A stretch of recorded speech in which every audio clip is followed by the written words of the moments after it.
দ্বিতীয় পাঠ তায়াম্মুম শুদ্ধ হওয়ার শর্তাবলী ও বৈধকারী কারণসমূহ নিয়ে আলোচনা। তায়াম্মুম শুদ্ধ হওয়ার শর্তাবলী। তায়াম্মুম শুদ্ধ হওয়ার জন্য ৮টি শর্ত আছে, আর তা হল: প্রথমেই তায়াম্মুমের জন্য নিয়ত করতে হয়। তায়াম্মুম দ্বারা নামাজ শুদ্ধ হওয়ার জন্য নিয়তের মাঝে নিম্নের তিনটির যে কোনো একটি থাকতে হবে। ১. হাদাস হতে পবিত্রতা হওয়ার জন্য নিয়ত করা। নিয়তের মাঝে হাদাস নির্ণয় করা ঠিক নয়। ২. নামাজ বৈধ হওয়ার জন্য নিয়ত করা। ৩. যেসব মুখ্য ইবাদত পবিত্রতা ছাড়া শুদ্ধ হয় না, সেসব ইবাদতের জন্য নিয়ত করা, যেমন নামাজ বা তিলাওয়াতে সাজদাহ। কেউ আল কুরআন শরীফ স্পর্শ করার নিয়তে তায়াম্মুম করলে তার নামাজ শুদ্ধ হবে না, কারণ ইহা কোনো ইবাদত নয়। ইবাদত হল আল কুরআন শরীফ পড়া। অনুরূপভাবে কেউ আজান বা ইকামত দেওয়ার নিয়তে তায়াম্মুম করলে তার নামাজ শুদ্ধ হবে না, কেননা এইসব মুখ্য ইবাদত নয়।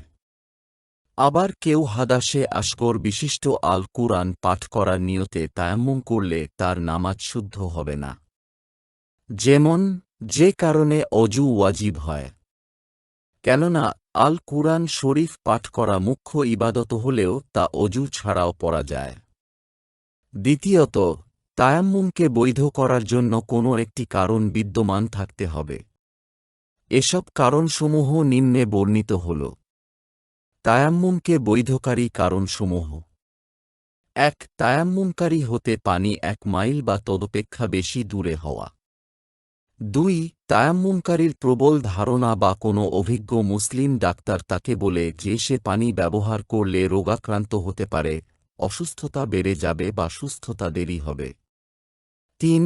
তায়াম্মুমকারীর প্রবল ধারণা ঠান্ডা পানি ব্যবহার করলে মারা যাবে। ৪. যদি অল্প পানি থাকে, তখন তায়াম্মুমকারী অজু করলে নিজের ও সাথীদের পানির পিপাসার আশঙ্কা করে। ৫. কূপ থেকে পানি তোলার কোনো উপকরণ পাওয়া না গেলে। ৬. পানি ও তায়াম্মুমকারীর মাঝে প্রতিবন্ধকতা সৃষ্টিকারী শত্রুর হামলার আশঙ্কা থাকলে, যেমন মানুষ বা হিংস্র প্রাণী। ৭.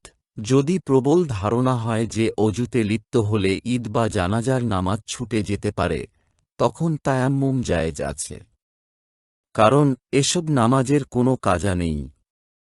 তবে প্রবল ধারণা হয় যে অজু করলে নামাজের সময় শেষ হবে বা আর নামাজ ছুটে যাবে, তখন তায়াম্মুম জায়েজ নেই, বরং সেসব ক্ষেত্রে অজু করে ফরজ নামাজ কাজা পড়তে হবে বা আর নামাজের পরিবর্তে জোহর নামাজ আদায় করতে হবে।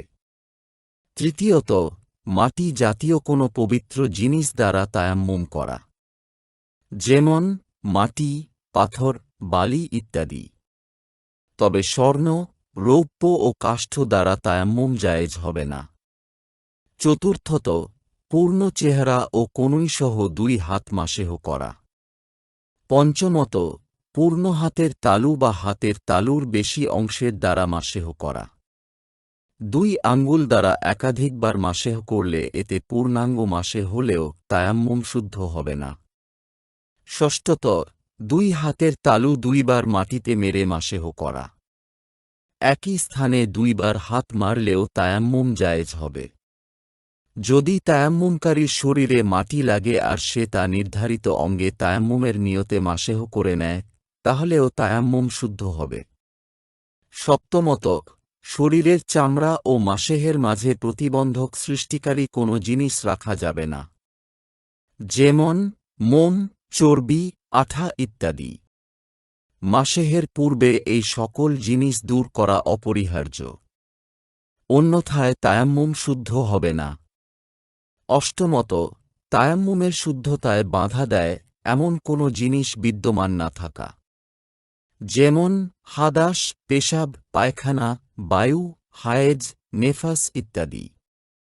এই সকল ক্ষেত্রে কেউ তায়াম্মুম করলে তার তায়াম্মুম শুদ্ধ হবে না।